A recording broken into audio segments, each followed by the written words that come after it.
हाय दोस्तों, कैसे हैं आप सभी। मैं डॉक्टर अनगस फिर से अपने यूट्यूब चैनल पर आप सभी का स्वागत कर रहा हूं और आशा कर रहा हूं सभी ठीक है, मस्त हैं और मेरे साथ पढ़ाई में लगे हुए हैं। तो कंपलसरी सब्जेक्ट के 5th यूनिट का सेकंड पार्ट, जी हाँ सेकंड पार्ट में लेकर आ गया हूं। फर्स्ट पार्ट तक ऑलरेडी कंप्लीट हो चुका है और थोड़ा से दिन हम ये रहा कि 22 जून से अब आपके एग्ज़ाम होने वाले हैं, तो इसलिए आप भी थोड़ा सा रिलैक्स हो रहे हैं, लेकिन अपन को और मेहनत करनी है क्योंकि फिर भी देखा जाए तो 1 महीना ही है। ठीक है, 5 जून से 22 जून थोड़ा सा 12-15 दिन हमको ज़्यादा मिले, लेकिन हमको उतनी ही मेहनत करनी है। ठीक है, और ऑफ़र आप सबको पता ही है, हार्ड कॉपीज़ हमने अवेलेबल करा दी है 1699 यानी कि 1699 रुपये के अंदर हर सेमेस्टर की हार्ड कॉपीज़ मिल रही है। हर सब्जेक्ट की अभी हार्ड कॉपीज़ 4 सेमेस्टर के लिए है, वैसे सेकंड सेमेस्टर के भी सेम प्राइस है। दोनों की हार्ड कॉपीज़ अवेलेबल है, आप हमारे डिस्क्रिप्शन बॉक्स या वेबसाइट पे जाके ऑर्डर प्लेस कर सकते हैं और जिन्होंने करा है उनके लिए बहुत बहुत धन्यवाद। अब सेकंड पार्ट शुरू कर देते हैं। Sustainable development goals second part का फर्स्ट टॉपिक है, सस्टेनेबल डेवलपमेंट गोल्स। अब यहाँ पर एक बात अपन को ध्यान रखनी है कि ये जो 5th यूनिट है सबसे लेंदी यूनिट है, सबसे ज़्यादा थ्योरेटिकल पॉइंट्स इससे निकलते हैं और क्वेश्चन भी 3rd और 5th से ज़्यादा हिट होते हैं। ठीक है, नॉर्मल हर यूनिट से एक क्वेश्चन तो आता ही है, लेकिन जब हम पार्ट सी में जाते हैं तो इस के ज़्यादा क्वेश्चन हिट होते हैं। जब हम सस्टेनेबल डेवलपमेंट की बात कर रहे हैं तो डेवलपमेंट वो जो हमेशा बना रहे, ऐसा डेवलपमेंट ना हो कि एक पर्टिकुलर टाइम पीरियड के लिए हो और वो कहीं जाके डिक्लाइन हो जाए। मतलब ऐसा डेवलपमेंट होना चाहिए जो सीधा आगे ग्रोथ करता ही रहे, है ना। डेवलपमेंट ऐसा ना हो कि आपने ग्रोथ करी और फिर डिक्लाइन हो जाए, तो उसको कहते हैं सस्टेनेबल डेवलपमेंट, यानी कि जिस डेवलपमेंट को सस्टेन किया जा सके। ये तभी हो सकता है जब हम ग्रीन हाउस इफेक्ट से दूर होंगे, जब हम सोलर एनर्जी, विंड एनर्जी, इनके ऊपर ज़्यादा वर्क करेंगे। जिससे क्या होगा, जब हम रिन्यूएबल एनर्जी पे वर्क करेंगे, जिसको एंड टर्म तक अगर जो एनर्जी चलती रहती है, हमारा डेवलपमेंट भी सस्टेनेबल हो जाएगा। तो sustainable development are the 17 set of 17 interconnected goals हैं। यूनाइटेड नेशन ने कहा 17 पॉइंट्स इसमें बताएं जिसके ये सस्टेनेबल डेवलपमेंट अचीव किया जा सकता है, जैसे कि रिसाइकल करना, है ना, कार्बन एमिशन को ज़ीरो करना। ठीक है, और जो प्रोडक्ट डेवलपमेंट है वो वेस्ट को वापस से वेस्ट वाटर को फिर से ट्रीटमेंट करना, ये सारे इस तरीके के इसके अंदर 17 पॉइंट्स है। ठीक है, अब इसके अंदर क्लाइमेट एक्शन की बात कहेगी। क्लाइमेट एक्शन में मीन्स के जो अभी CO2 का एमिशन ज़्यादा हो रहा है और जिसके कारण जो ग्रीन हाउस इफेक्ट बढ़ रहा है, ओजोन में छेद हो रहा है, वही बातें। ठीक है, केवल आपको पॉल्यूशन के ऊपर इसके अंदर थोड़ा सा नट शेल के अंदर लिखना है। अब rising in equality, historical context of the inequality and social unrest. अब इनइक्वालिटी क्या होती है, जब भी हम किसी भी पर्सन को, किसी भी कास्ट कम्युनिटी को इक्वली ट्रीट नहीं करते। अब ये इक्वली ट्रीट नहीं करने का मतलब किसी को कोई सुप्रीमेसी है और किसी को कोई बिहाइंड है। 2 जनों को रेस में खड़ा किया, एक को 10 मीटर आगे, एक को 15 मीटर पीछे खड़ा किया और एक को मिडल में खड़ा किया और कहा दौड़ो। अब जब दौड़ रहे हैं तब और चेक करा जा रहा है फाइनल रिजल्ट में कि कौन फर्स्ट आया, सेकेंड आया, थर्ड आया, लेकिन स्टार्टिंग में तीनों बंदे अलग अलग प्लेस पे खड़े थे। जब तीनों बंदे अलग अलग प्लेस पर खड़े होते हैं तो हम उस चीज को इनइक्वालिटी बोलते हैं। इनइक्वालिटी का मतलब किसी भी एस्पेक्ट के अंदर इक्वल ना होना। अब वो हो सकता है किसी भी बेस पे डिस्क्रिमिनेशन हो, किसी की कास्ट पे, किसी भी कम्युनिटी पे, लैंग्वेज पे, कलर पे, नेशन के बिल पे, और इसका एक हिस्टोरिकल बैकग्राउंड रहा है। हिस्टोरिकल बैकग्राउंड इंडिया में नहीं रहा है, ये आप ये याद रखिएगा। इंडिया में वर्ण व्यवस्था तो रही है ना, कि जैसे कि शूद्र है ना, वैश्य है, ब्राह्मण है, क्षत्रिय है, लेकिन ये उनके कर्मों के आधार पर हमने उनको व्यवस्था करी गई थी। इसमें इनइक्वालिटी की बात नहीं थी। लेकिन आप इनइक्वालिटी की बात करें जाएंगे तो वो ब्रिटिशर्स में थी, जब वहाँ पे फेमिनिज्म नहीं आया था। मीन्स के वहाँ पर तो इसका समझा जाता था कि औरतों को वोट डालने का अधिकार नहीं है क्योंकि उनके अंदर प्राण नहीं है। रेड इंडियंस को अमेरिकन ने मार दिया था, आप सबको पता है। एक तरीके का मतलब कत्ले आम आप उसको कह सकते हो, जिनमें लाखों लोगों, लाखों हजारों, जो कह सकते हो 50,000 के अराउंड उनकी स्टार्टिंग जो फिगर्स हैं अभी हमारे पास, 50,000 से 1 लाख के बीच में पॉपुलेशन को बिल्कुल ख़त्म कर दिया गया था, जो एक्चुअल में अमेरिकन्स थे। इनको रेड इंडियंस बोला गया था क्योंकि वो भारत की खोज करने निकले थे और वहाँ के लोग लाल दिख रहे थे, तो उनको रेड इंडियंस बोला गया। तो ये इनइक्वालिटी का एक हिस्टोरिकल बैकग्राउंड आपको ये समझना है कि इसको इंडियन परसेप्शन से कभी भी मत समझना। हाँ, आज इंडियन परसेप्शन में इनइक्वालिटी थोड़ा सा बूम पे आ रही है। आज इंडियन परसेप्शन में डिफरेंट कास्ट कम्युनिटी के बेसिस पे ज़्यादा इनइक्वालिटी देखने को मिलती है अपार्ट फ्रॉम अर्लियर एज। अब आप कहोगे सर अर्लियर एज में तो हमारे यहाँ ज़्यादा थी, राजा महाराजाओं के समय ज़्यादा थी, में और अर्लियर अर्लियर एज, यानी कि आप 5000 साल पहले की बात कर रहा हूँ, है ना, जब हमारा सिविलाइजेशन था, तब ये जो कास्ट कम्युनिटी के ऊपर बेसिस पे नहीं, तब आपके पर्टिकुलर वर्क के ऊपर आपका डिस्क्रिमिनेशन किया जाता था। ठीक है, अब इसका हिस्टोरिकल बैकग्राउंड जब अपन थ्योरेटिकल एस्पेक्ट से देखते हैं तो degree of inequality streaming the factors such as the wealth, social hierarchy, unequal access of the resources and the opportunity. मतलब जो ज़्यादा पैसे वाला है, जो पर्टिकुलर कास्ट कम्युनिटी का है, उसको रिसोर्सेज में फर्स्ट पॉइंट रहेगा, बाकी को सेकंड पॉइंट रहेगा। तो ये एक हिस्टोरिकल कॉन्टेक्स्ट रहता था जिसके अंदर ये परसेप्शन मान लिया जाता था कि ये जो रिसोर्सेज हैं, ये जो अपॉर्चुनिटी है, किसी particular caste, community, colour, region के व्यक्तियों के लिए ही है, दूसरों के लिए नहीं है। फिर इसका क्या हुआ, इंडस्ट्रियल रिवोल्यूशन हुआ। इंडस्ट्रियल रिवोल्यूशन के कारण लेबर की ज़्यादा ज़रूरत होने लगी। जब लेबर की ज़्यादा ज़रूरत होने तो डिस्क्रिमिनेशन कम हुआ, अर्बनाइजेशन से डिस्क्रिमिनेशन कम हुआ। किसी भी राष्ट्र को, यहाँ पर बात आप याद रखिएगा, किसी भी राष्ट्र को यदि आगे बढ़ना है और इक्वालिटी लानी है और इनइक्वालिटी कम करनी है तो उस राष्ट्र का इकोनॉमिकली साउंड होना जरूरी है। यानी वो राष्ट्र यदि आर्थिक तौर पर प्रगति करेगा तभी वो समाज के अंदर इक्वालिटी ला पाएगा। भारत सोने की चिड़िया थी, इसलिए वहाँ पे इक्वालिटी थी। अब क्या होता है कि रिसोर्सेज कम होने पे, अब यहाँ पर मैं आपको एक क्लियर बात बोल रहा हूँ, ऐसा तो नहीं है कि इंडियन पहले जाके अमेरिका में जॉब नहीं करते थे, कनाडा में जॉब नहीं करते थे, ऑस्ट्रेलिया में जॉब नहीं करते थे, ब्रिटेन में जॉब नहीं करते थे। काफ़ी समय से, काफ़ी एक हमारा बहुत बड़ा इतिहास रहा है कि हमने वहाँ जाके सर्विसेज दी है। ठीक है, अब हमारा जो यहाँ का ब्रेन है, जो क्रीम ब्रेन है, वो ऑलरेडी बाहर जाके वहाँ पर सर्विसेज दे रहा था। लेकिन आज आप देखेंगे तो वायलेशन, जो हेट क्राइम हो रहे हैं अमेरिका में, ऑस्ट्रेलिया में, न्यूजीलैंड में थोड़ा माइनर है, ठीक है, ऑस्ट्रेलिया में, अमेरिका में, ब्रिटेन में बड़े हैं। 70%, एक रिपोर्ट के अनुसार 70% अकॉर्डिंग हेट क्राइम्स बढ़ गए हैं। तो उनको क्या लग रहा है कि अमेरिकन लोगों को, इंडियन लोग उनकी नौकरी कैप्चर कर रहे हैं। भैया आप देखिए, ब्रिटेन में ऋषि सुनक साहब भी एक भारतीय मूल के हैं, तो उनको क्या लग रहा है कि ये सब लोग यहाँ पर नौकरी कैप्चर कर रहे हैं। ये इसलिए लग रहा है क्योंकि इन्फ्लेशन रेट जो है वो कोविड के बाद हाई हो गया है वहाँ पे रिसोर्सेज अब as compare to earlier age, as compare, यानी कि जब ब्रिटेन में पूरा वर्ल्ड में उसी का ही शासन था, तब as compare to earlier age अब उनके पास रिसोर्सेज कम है। तो जब इकोनॉमिक क्राइसिस आता है तब इनइक्वालिटी उसके साथ में आती है। यदि इकोनॉमिक वेलफेयर रहेगा तो इक्वालिटी के बढ़ने के चांसेस ज़्यादा है। मैं कह रहा हूं बढ़ने के चांसेस, यदि समाज में सबके पास पैसा रहेगा तो इनइक्वालिटी कम रहती है। और अगर समाज में कुछ ही विशेष लोगों के पास पैसा रहता है और रिसोर्सेज कम होते हैं तो उस समय आदमी को लगता है अरे मेरे रिसोर्सेज कौन ले गया, मेरी जॉब कौन ले गया, ये कौन ले गया, तो वहाँ पर इनइक्वालिटी हो जाती। तो इंडस्ट्रियल रिवोल्यूशन, अर्बनाइजेशन लाके, इंडस्ट्रियल रिफॉर्म्स करके, सोशल रिफॉर्म्स करके हम ये सारी चीज़ें कर सकते हैं। ये हिस्टोरिकल बैकग्राउंड। अब ग्लोबल इनइक्वालिटी में बात करें तो यहाँ पर ग्लोबल इनइक्वालिटी किसी कास्ट बेसिस से जाकर नेशन बेसिस से, यहाँ पर इजराइल और फिलिस्तीन की वॉर चल रही है, ठीक है। अब वहाँ पर यहूदी और मुसलमानों के बीच में वॉर चल रही है, कहीं पे उसको कास्ट कर रखा है। अब अजरबैजान का युद्ध जो चल रहा है, अब वहाँ पर तो दोनों मुस्लिम मुल्क ही हैं, है ना, तब भी वहाँ पे मुल्क की लड़ाइयाँ चल रही हैं। अब हर जगह कास्ट के ऊपर प्रमोट नहीं किया जा रहा, कहीं पे नेचुरल रिसोर्सेज के लेके, कहीं पे टेरिटरी को लेके, कहीं पे कुछ। अब जैसे अफगानिस्तान और पाकिस्तान में वॉर चल रही है, अब देखा जाए तो दोनों ही एक ही संप्रदाय से ताल्लुक़ रखने वाले, लेकिन वहाँ पे वॉर किस सिल्क रूट को लेके, वहाँ पे अफीम की खेती को लेके, वहाँ पर माइग्रेटेड पीपल को लेके और टेररिज्म एक्टिविटी को लेके वहाँ पे कुछ फसाद होता रहता है। तो आज ये कहते हैं ना ग्लोबल इनइक्वालिटी में केवल कास्ट कम्युनिटी के ऊपर इनइक्वालिटी है, तो वो गलत है।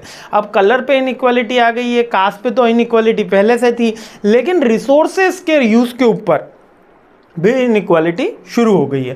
अब नॉर्थ साउथ, हम साउथ वाले वो नॉर्थ वाले, ठीक है। अब विद इन कंट्रीज चल रहा है, पैसिफिक के कारण चल रहा है और ट्रेंड के कारण चल रहा है। और जो ओल्ड थे लाइक कास्ट, कल्चर, वो तो आपको लिखना ही है। सोशल इकोनॉमिक रिफॉर्म क्या कहेंगे, पॉलिसीज बनाई गई हैं उसके लिए, ग्लोबल कॉपरेशन की बात कही गई है, पीस को जस्टिफाई करने की बात कही गई कि peace is the only solution for growth of the entire world, है ना। जैसे कि ये वक्त युद्ध का नहीं है, वास्तव में 21वीं शताब्दी जो है वो ग्रोथ की है। मतलब आप देखिए कोविड जैसे महामारी से हम अभी अभी पूरा वर्ल्ड निकला है, उसके बाद हाई रेट ऑफ इन्फ्लेशन है, हाई रेट ऑफ अनएम्प्लॉयमेंट है पूरे एंटायर वर्ल्ड के अंदर, है ना। इंडिया में ही आप ऐसी बात नहीं कर सकते कि केवल मोदी गवर्नमेंट ने क्या करा। हम क्रिटिसाइज़ करना है इस भारतीयों का मतलब बेस्ट है। आप 95% भी बनाओगे तो आपका पड़ोसी बोलेगा अरे 5 कहाँ रह गए मुन्ना, है ना। अब और अगर 99 बना लोगे, हाँ ठीक है सबके ही आ रहे हैं, तो क्रिटिसाइज़ करना इज़ एक, हम कह सकते हो कि कुछ लोगों की आदत होती है और होना भी चाहिए, लेकिन हमेशा कंस्ट्रक्टिव वे के अंडर क्रिटिसाइजेशन होना चाहिए। तो जो वर्ल्ड का सिनेरियो बना हुआ है, छोटी छोटी वॉर्स यानी कि 2 देशों के बीच में, इसलिए मैं उनको छोटी कह रहा हूँ, बाकी टेक्निकली तो वो काफ़ी बड़ी है। जो डायरेक्ट वॉर हो रही है यूक्रेन और रशिया के बीच में, वो तो यूक्रेन रशिया के बीच में है, लेकिन यूक्रेन के पीछे कितना नाटो का अलायंस वर्क कर रहा है ये पूरा दुनिया जानती है ना। कितने 30 देश से ज़्यादा उसको आर्टिलरी सप्लाई कर रहे हैं, वेपन सप्लाई कर रहे हैं, और लड़ यूक्रेन वाले रहे, मर यूक्रेन वाले रहे, और इधर से रशिया बैकफायर कर रहा है।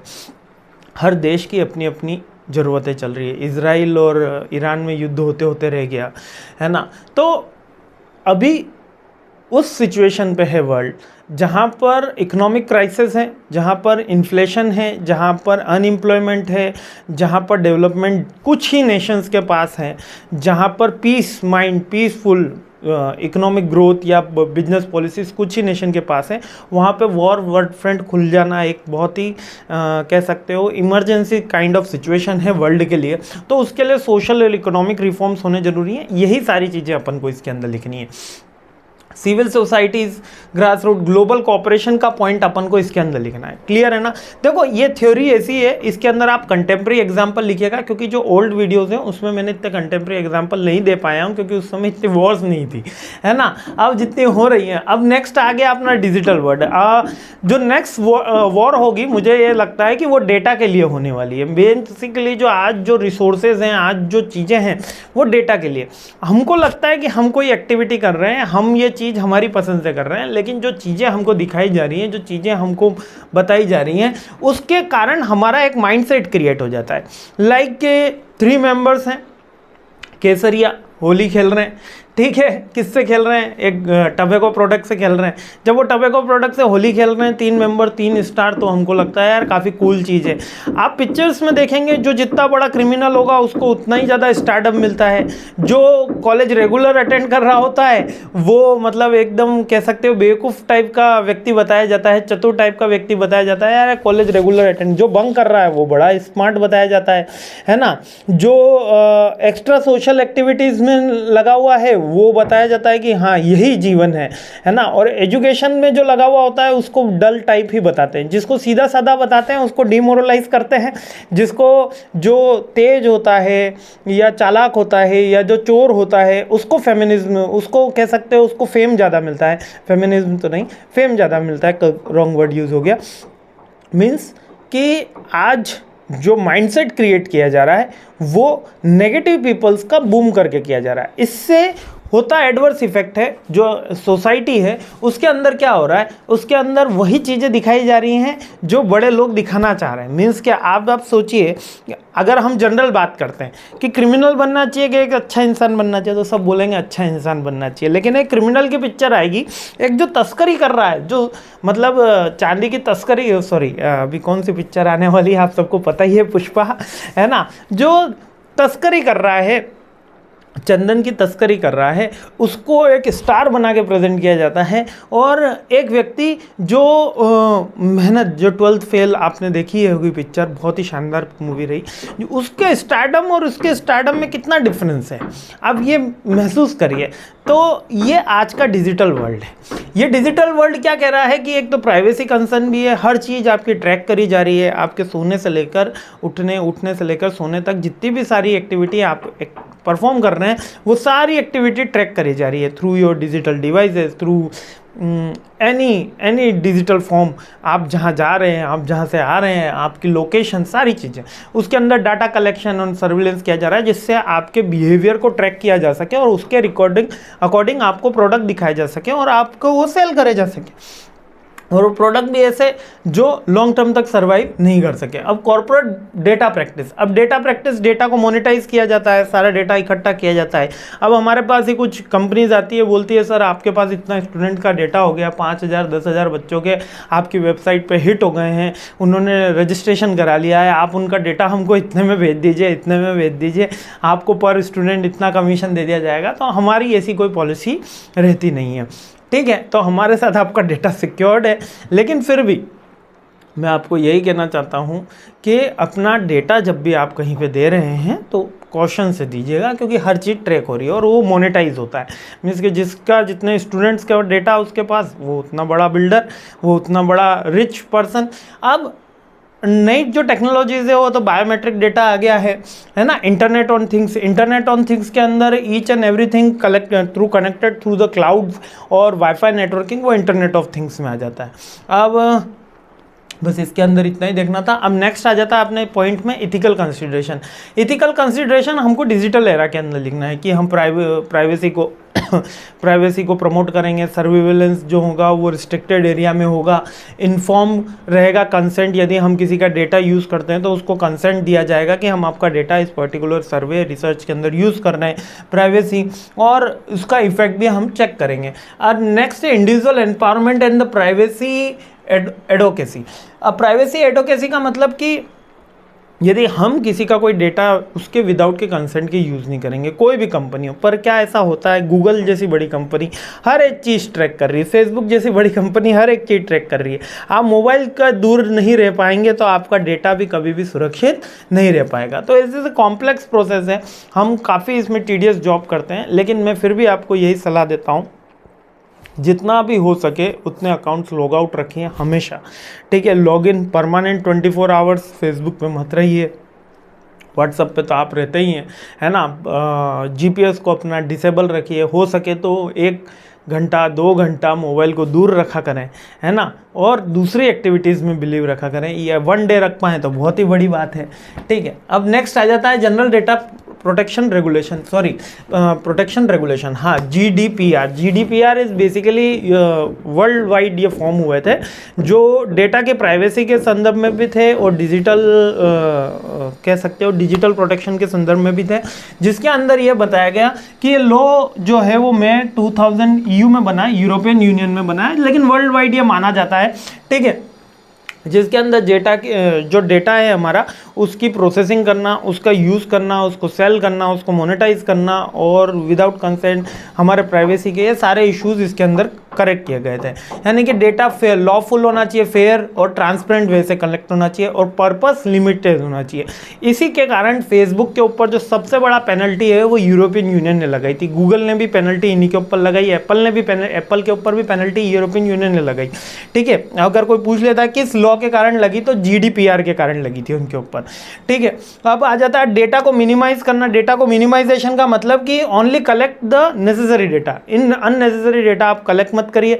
अननेसेसरी डेटा यानी कि जितना आपके रिलेवेंट है, लाइक कि अगर आपको कोई फॉर्म फिलअप के लिए कोई 4 चीज़ें चाहिए तो 6 चीज़ें मत मांगिए, ठीक है। स्टोरेज की लिमिटेशन रहती है और इंटीग्रिटी और कॉन्फिडेंशियलिटी, ये पॉइंट्स इसके अंदर हमेशा रहते हैं, ठीक है। अब rights of data subject, data controller and processor, data breach notification. अब डेटा ब्रीच का नोटिफिकेशन का मतलब है कि यदि, अब मैं इसमें एक एग्जांपल आपको जयपुर का देता हूँ, SBI का कुछ डेटा लीक हुआ था जिसमें ATM के पासवर्ड लीक्स हो गए थे, और वो 1 मंथ बाद जो फ्रॉड्स थे उन्होंने जब पैसे विड्रॉल करे रात की 2 बजे से 5 बजे के बीच में, तब SBI ने एक नोटिफिकेशन जारी किया हमारे जयपुर में कि इन पर्टिकुलर 5 ATM से डेटा जो है वो लीक हुआ है। मतलब जो भी उन्होंने पिन डाली थी वो वहाँ पे ट्रैक हो गई। उन्होंने एक बेसिकली कैमरा लगाया था ATM से, जिससे वो आपकी पिन ट्रैक कर लेते थे, और उन्होंने आपका ATM का क्लोन बनाया था। तो ये बेसिकली डेटा ब्रीच का नोटिफिकेशन आपको देना होगा। डेटा कंट्रोलर प्रोसेसर जो है वो इंडिया के अंदर, मतलब विद इन कंट्रीज आपको सर्वाइव करना होगा। अब EU में है तो यूरोपियन यूनियन में आपको डेटा रखना होगा, जहाँ जिस देश का डेटा है उस देश से बाहर न जाए। अब पर्सनल डेटा की इंपॉर्टेंस अगर ये बात करी जाए तो ये सारे पॉइंट्स आप खुद ड्रॉ कर सकते हो, लाइक कि पर्सनल डेटा की क्या इंपॉर्टेंस है। एक तो इंटीग्रिटी के लिए, सॉवरेनिटी के लिए, है ना, अब प्राइवेसी के लिए, ट्रस्ट के लिए, बिजनेस ऑपरेशंस के लिए, लीगल फॉर्मेट के लिए हमको ज़रूरत होती है। अब ये थ्रेड्स आप छोड़ सकते हो। इसके आगे बढ़ते हैं अपन। ये टॉपिक इसलिए छोड़ दिया है क्योंकि इस साल शायद ये सिलेबस से हट गया है, ठीक है।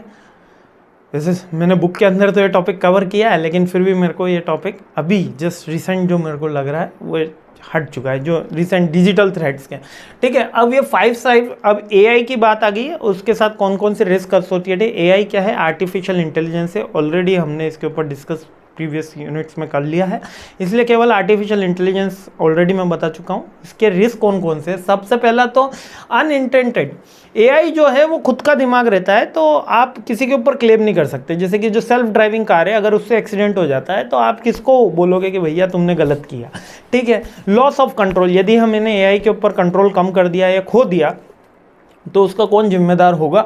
जॉब डिस्प्लेसमेंट, जॉब की कमी हो जाएगी। ये थोड़ा सा कॉन्ट्राडिक्टिव पॉइंट है। देखिए, कभी भी टेक्नोलॉजी अपलिफ्ट होने से जॉब खत्म नहीं होती, नई जॉब क्रिएट होती है। ये जितनी जॉब खत्म हो रही होती है उतनी जॉब ही क्रिएट होती है, नई अपॉर्चुनिटी भी क्रिएट होती है। लाइक राजीव गांधी साहब हमारे यहाँ पे कंप्यूटर लाने के काफ़ी हितैषी थे।